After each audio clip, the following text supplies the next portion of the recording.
TVK கட்சியில தேர்தல் மேலாண்மை செயலாளராக இருக்கிற ஆதவ் அர்ஜுனா அவர்கள் தன்னுடைய ஆதரவாளர்கள், அதாவது தன்னுடைய ஆதரவாளர்களை அனைவரையும் மாவட்ட செயலாளராக மாற்றணும்னு முடிவு பண்ணாரு. அதன் அடிப்படையில் பார்த்தீங்கன்னா அதிமுகவில் இருந்து வரவங்களுக்கு ஏற்கனவே புஷியோட, அதாவது புஷி ஆனந்தோட ஆட்கள்லாம் மாவட்ட செயலாளராக இருக்காங்கல்ல, இவங்கெல்லாம் வந்து பார்த்தீங்கன்னா விஜய் கட்சியில தீவிர ரசிகராக இருந்தவங்க தான் பெரும்பாலும் மாவட்ட செயலாளர்களாக தமிழகம் முழுக்கும் போட்டிருக்காங்க. ஸோ இவங்களெல்லாம் மாற்றி தன்னுடைய ஆதரவாளராக ஆக்கணும் அப்படின்றது ஆதவ் அர்ஜுனாவோட ஐடியா. அதன்படி தன்னுடைய மாமியார் ஏடிஎம்கேல இருக்காங்க இல்லையா, லால்குடி எம்எல்ஏ லீமா ரோஸ் அவர்கள் மூலியமா அங்க இருக்கிற முன்னாள் அமைச்சர்கள், முன்னாள் எம்எல்ஏக்கள் இவங்களெல்லாம் வந்து டிவிகேவுக்கு கொண்டு வராங்க. ஸோ பார்த்தீங்கன்னா எக்ஸாம்பிள் சிவபதி நேற்றைய தினம் லீமா ரோஸ் பேசிட்டு இருப்பாரு, அடுத்த நாள் வந்து பார்த்தீங்கன்னா டிவிகேல வந்து ஜாயின் பண்ணிடுறாரு. ஸோ இந்த மாதிரி ஆளுங்களுக்கெல்லாம் பதவியை கொடுக்கணும், மாவட்ட செயலாளராக நியமிச்சிடணும், நம்ம ஆட்களை பரவலா நியமிச்சிடணும், நமக்கு விசுவாசியா இருக்கணும் அப்படின்ற அடிப்படையில் அவர் மூவ் பண்ணாரு.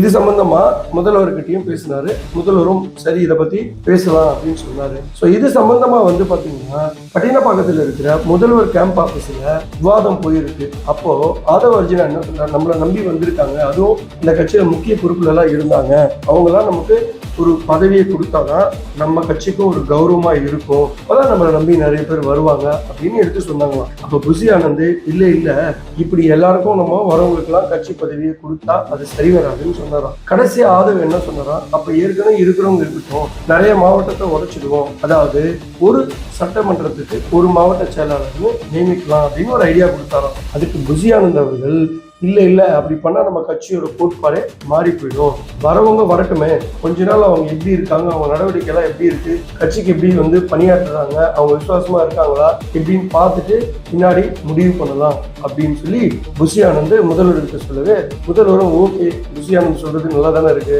கொஞ்சம் அப்போ வெயிட் பண்ணட்டும் பார்க்கலாம் அப்படின்னு சொல்லிட்டாராம். இது ஆதவுக்கு ரொம்பவே அப்செட் ஆயிடுச்சான். புஷி ஆனந்த் வந்து ஆதவுக்கு சேர்த்து வச்சுட்டாருல, இதுல செம்ம அப்செட்டா ஆதவு கிளம்பிட்டாராம்.